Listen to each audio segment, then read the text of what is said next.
Gente, eu não sei se falhou a minha conexão.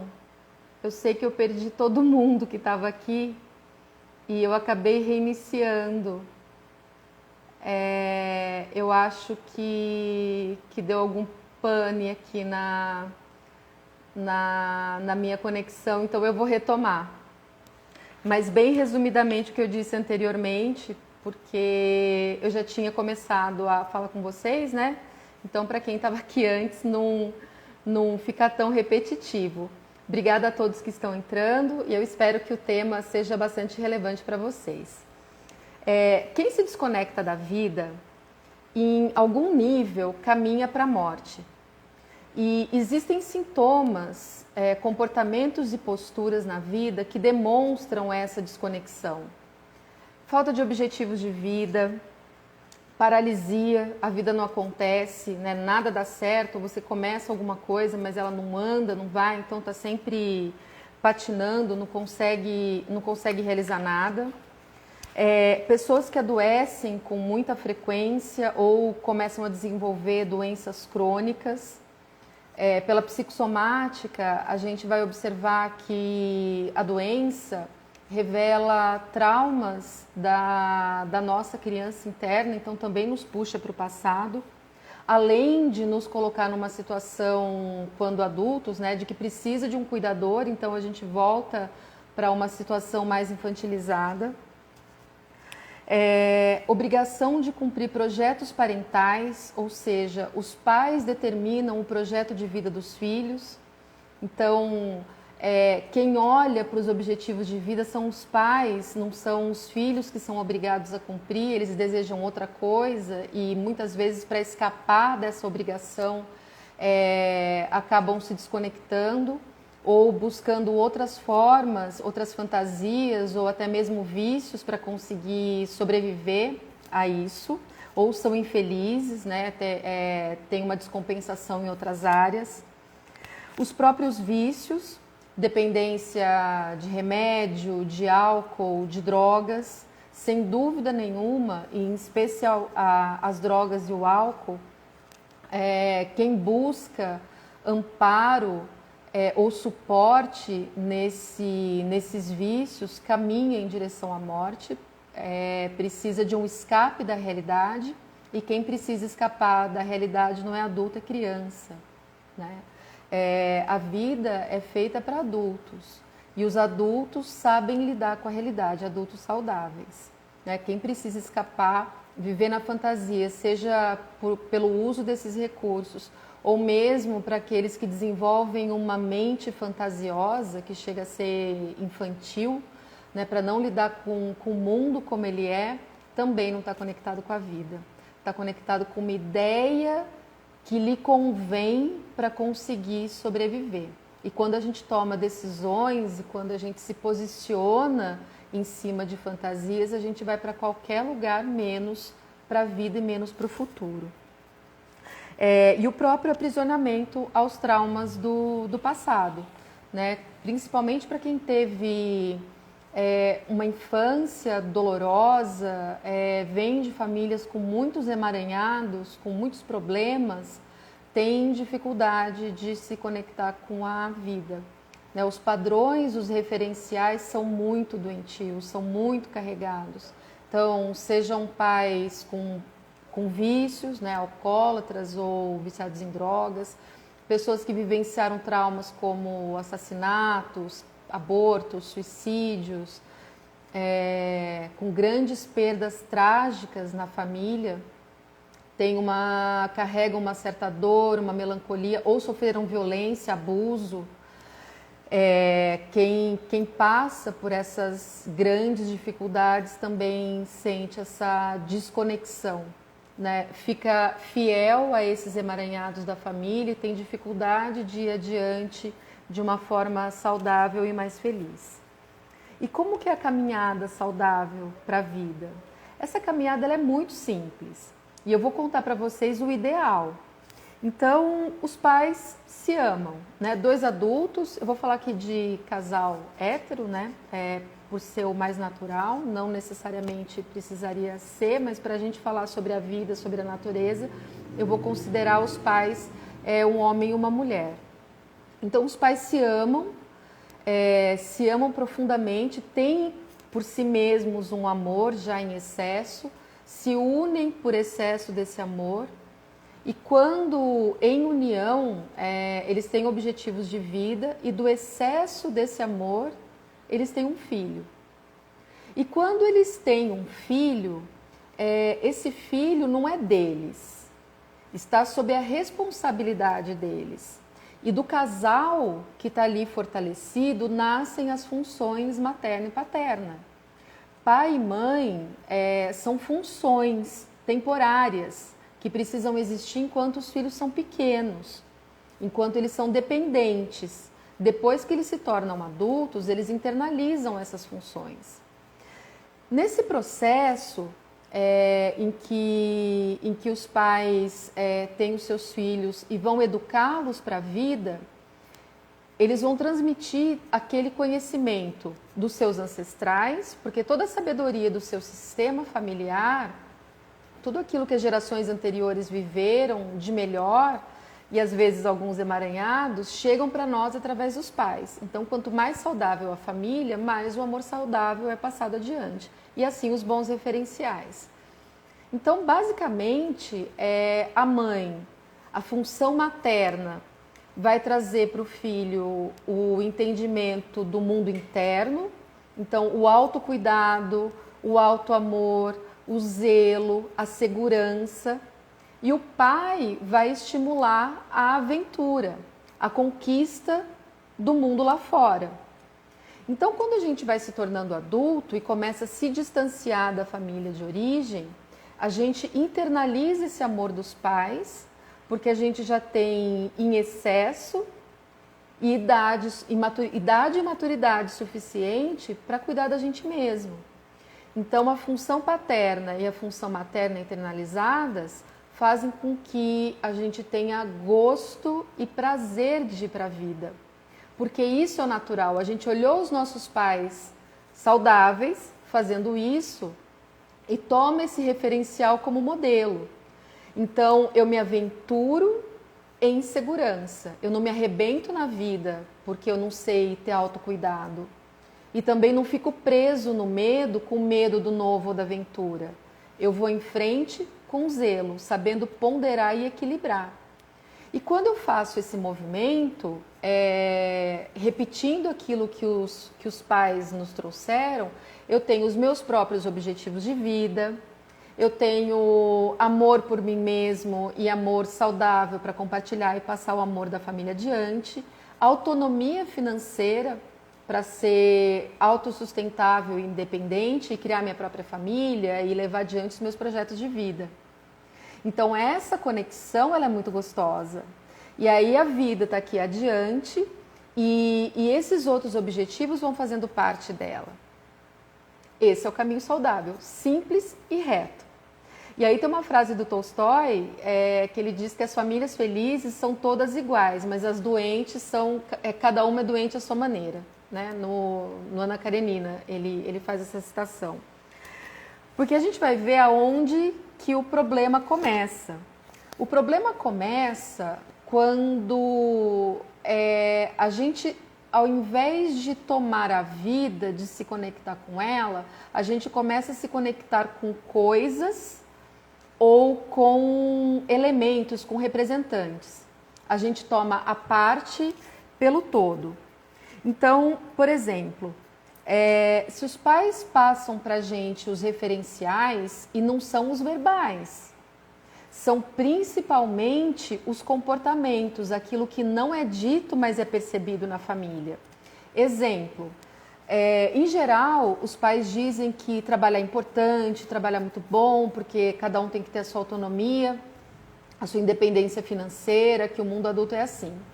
Mas aí, todo dia, principalmente na infância, você vê o seu pai ou a sua mãe chegar em casa reclamando, bravo, estressado, descontando em todo mundo, sem tempo para ficar com você, só reclamando do trabalho. O que vai pesar mais? Que o trabalho é positivo ou o trabalho é pesaroso, o trabalho é sacrifício? Então, aquilo que a gente absorve e que depois a gente reproduz sem tomar consciência, porque não fica na nossa consciência, né? Fica no inconsciente, a gente vai guardando essas informações, essas imagens que têm muito mais poder sobre as nossas ações do que de fato aquilo que foi verbalizado, né? Daí o ditado, né? Faço o que eu falo, não faço, faço o que eu falo, não faço o que eu digo. Não, faço o que eu faço.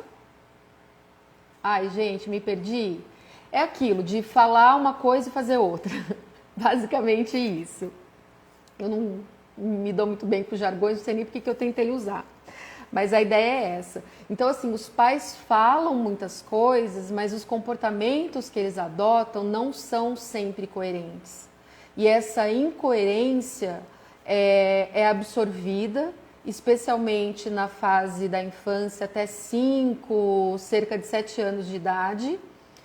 E a gente acaba reproduzindo isso lá na frente como referencial.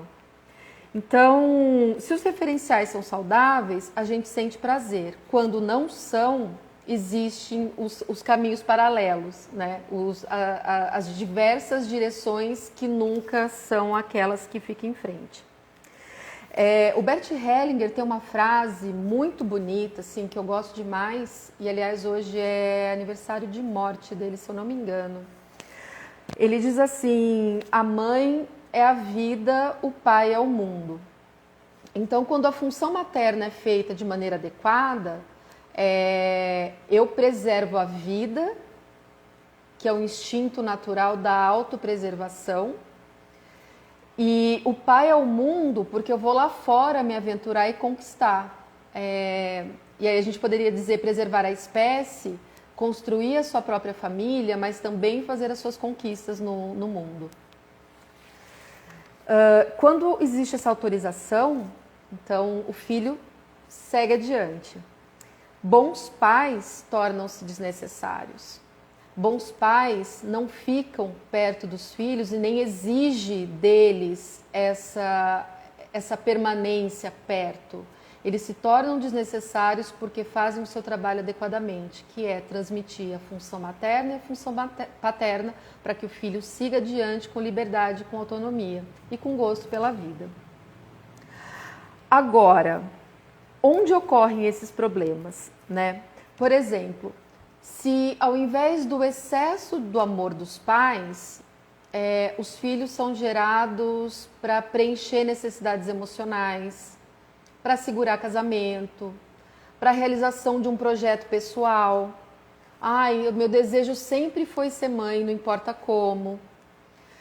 Quando o filho vem com essa função, ele não vem livre. A energia, todo o direcionamento do projeto de vida, digamos assim, é para preenchimento pessoal. Então, se o filho tem essa função, por exemplo, ele se torna a minha vida, a parte da vida, um ser da vida se torna a minha própria vida, como esse filho vai embora sem culpa? Porque se ele for embora, a minha vida acaba. Assim acontece, por exemplo, com pessoas que colocam o relacionamento no lugar da vida, o trabalho no lugar da vida. O trabalho para mim é tudo. Posso ficar sem nada, mas eu não posso ficar sem trabalho. Ou a minha mãe, para mim, é tudo na vida. Então, pela ordem natural, se a mãe vai primeiro, aí o filho quase morre junto. Se o filho precisa ir embora, casar, seguir em frente, ele sente culpa e muitas vezes isso acaba interferindo e sistemicamente a gente consegue observar na dificuldade de se conectar com a família atual e fica preso na família de origem, sempre voltando lá para a casa dos pais para preencher essas necessidades e deixa a família, a mulher ou o marido, os filhos em segundo plano. E quando a gente faz isso, a gente coloca o elemento no lugar da vida, esse elemento sai ou a gente perde essa coisa, o que a gente tem para se conectar? Então, não é para menos que a gente vê, por exemplo, pessoas que depois de perderem o emprego ou romperem um relacionamento, se suicidar. Ela está tão desconectada da vida porque se ligou a um elemento, fazendo dessa parte o seu todo, que quando ela não tem aquilo, a vida acaba.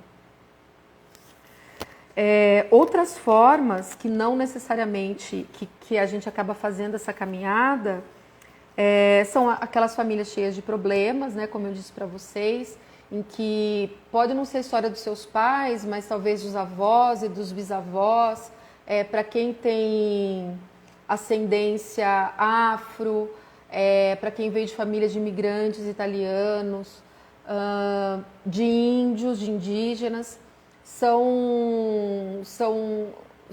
povos, são etnias que tiveram muito sofrimento. Passaram por situações de muita violência, isso faz parte da nossa história recente. Então a gente acaba identificando essa tristeza, essa melancolia com pessoas que não são vistas, cujo sofrimento não foi honrado por aqueles que vieram depois, porque o trauma faz com que a gente fuja da realidade, isso vai passando de uma geração para outra. E a gente não consegue entender por que aqui no presente, né, se aparentemente está tudo correto, está tudo certo, por que a minha vida então não dá certo, né? Por que ela não vai adiante? E de repente tem essa conexão com esse passado, com esse emaranhado tão trágico, que precisa ser visto e precisa ser honrado, exatamente como ele foi. Não importa se o familiar é a vítima ou o algoz. Por trás de toda ação tem uma história problemática. Tem um constelador que eu gosto muito de acompanhar, que é o Décio Oliveira. Ele diz que da mesma forma em que a vítima de algo, ela repete, né, um padrão na sua família, o algoz também está preso nesse emaranhado. Então, ambos precisam procurar um caminho de solução para poderem se libertar. É muito comum identificação com abortos.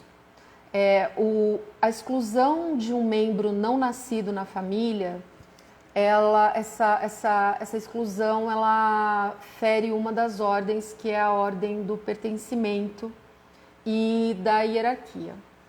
O que é isso? Vamos supor que eu tenho um filho, mas antes desse filho eu tive um aborto espontâneo. Não estou nem dizendo que foi planejado, mas em alguns casos existem. Mas vamos supor que tenha sido espontâneo. E aí eu sempre tenho esse filho como meu primeiro filho e considero esse o único filho.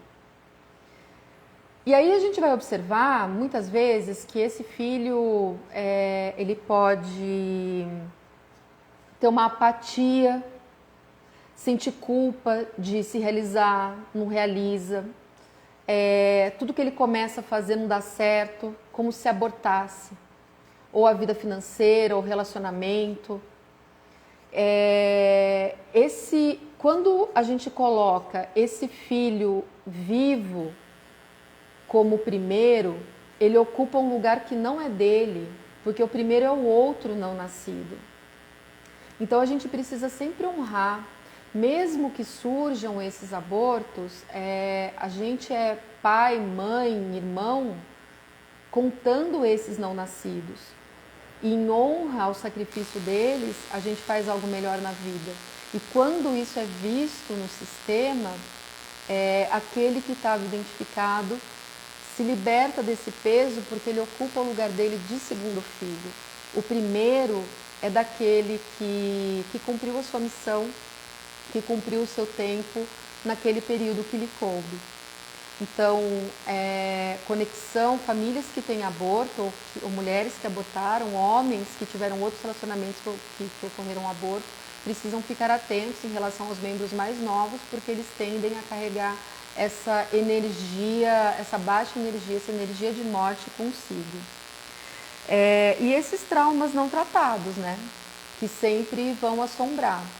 Então, quando a gente tem dificuldades recorrentes, por exemplo, quem não consegue autonomia financeira, que não consegue se sustentar, não tem uma conexão saudável com a vida.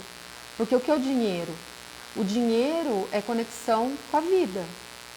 é aquilo, é uma energia de vida, né, em que eu me ofereço com algo que eu sei fazer, recebo, tenho um valor, recebo esse valor em troca, então inclusive me equilibro nas relações entre adultos e isso me permite viver, isso me permite sustentar, me permite conquistar aquilo que eu preciso para a minha vida.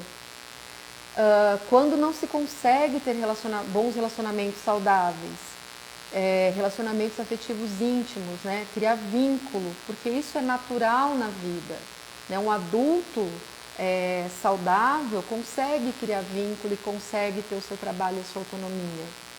Isso também demonstra aprisionamento em traumas do passado que dificultam essa conexão. E como é que a gente pode pensar, então, num caminho de solução? Bom, a gente vai sempre olhar pelo olhar da constelação nesses emaranhados em que fase da vida, dependendo da questão, né? Porque como vocês viram, são vários sintomas, a doença a gente olha de uma forma, a dificuldade de relacionamento a gente olha de outra, a autonomia financeira de outra, os vícios, né? Cada uma dessas dimensões vai trazer para a gente uma dinâmica doentia da família que precisa ser olhada mais profundamente. É importante entender que muitas vezes não, que como criança a gente não tinha recurso para fazer aquilo que era preciso. Então, para cumprir um projeto parental, para entender que estava no lugar errado, que nasceu com o objetivo de segurar casamento ou de preencher vazio emocional dos pais. E digo, até se tem pais aqui presentes, pais, mães, que isso não é feito de modo consciente, tá? Isso é aprendido, isso vem de longe pra gente, essa noção do que é família, de como é construir família. Quando um membro começa a se libertar, começa a trazer outros referenciais, isso possibilita que os demais ressignifiquem se quiserem. Não são obrigados, mas se quiserem, isso também é possível. Mas é um aprendizado que a gente tem, né? E que a gente repete como padrão porque é o normal na nossa família. Então, assim, quando criança, a gente não tinha condições de dizer não e de colocar limites, até porque a necessidade de amor, de pertencer a esse núcleo, nos obriga amorosamente a fazer igual. Mas quando a gente percebe que esses referenciais não nos levam adiante, a gente tem que adotar a postura do adulto e colocar limite. E dizer não. Tomo de você aquilo que você tem de bom, mas ponho limite àquilo que é doentio. É quase um darwinismo emocional dentro da constelação. Né? Na evolução das espécies, a gente vê que os mais fortes sobrevivem. Porque eles vão passando aquilo que tem de melhor, e o que tem de melhor para se adaptar e para sobreviver é o que prevalece. Então, quanto mais saudável a gente torna o amor da família, melhor a gente passa adiante. A gente coloca limite aos emaranhados, né, ao amor doentio, ao amor cego, aquele que dificulta a nossa caminhada e a nossa conexão com a vida, e passa um amor mais livre, um amor mais autônomo, um amor mais saudável adiante. Eu vou ler uma frase do Bert Hellinger, que é assim: o sentido da vida é a vida em si, nada além disso. A vida, tomada como ela é, tem sentido. Ou seja, quando a gente se coloca nessa postura de aceitar tudo como foi, porque a realidade não tem discussão. Quanto mais a gente nutre mágoa, porque se não fosse, se tivesse de outra forma, a gente fica patinando como criança que não aceita aquilo que é. Então, quando a gente toma a vida como ela é, a gente está conectada com ela. E aí ele prossegue: somente quando não nos expomos a ela como ela é, a experimentamos sem sentido. Por isso, o sentido da vida depende amplamente do que cada um faz com aquilo que lhe foi pré-determinado. Então, se eu insisto em viver algo ou querer recriar algo querer como adulto compensar uma fase de criança, a gente não está se expondo no presente à vida como ela é, né? Aquilo que foi, foi. A gente aceita, aprende e faz algo melhor para seguir adiante. E para finalizar, eu coloco aqui para vocês, o que é a vida? A vida é o todo, a vida é a imensidão, a vida é a plenitude, a vida é a abundância, a vida é o amor. Esse amor pela vida, esse amor à vida, que faz com que nós humanos ou que todas as outras espécies sigam adiante. O amor é uma energia de vida que faz com que a gente transmita para o próximo aquilo que a gente tem de melhor. Os filhos, os projetos de vida, o trabalho ideal, a conquista da casa, da viagem, tudo aquilo que são valores materiais ou imateriais, como as emoções, as alegrias, as tristezas, as perdas e as conquistas, tudo isso é parte da vida. A vida em si é algo inominável, é algo poderoso e infinitamente maior. E quando a gente se conecta com essa dimensão, a gente se centra no presente, no nosso lugar, e é capaz de realizar tudo aquilo que nos cabe, tudo aquilo que nós desejamos. Bom, eu encerro a minha fala por aqui. Se alguém tiver alguma pergunta para fazer, eu estou aberta para responder.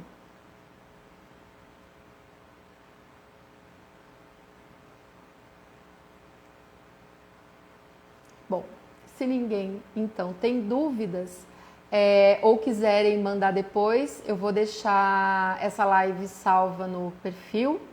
Aí vocês podem mandar no particular também, que eu vou respondendo. Eu espero que tenha feito sentido para vocês. Eu agradeço demais a audiência e até a próxima.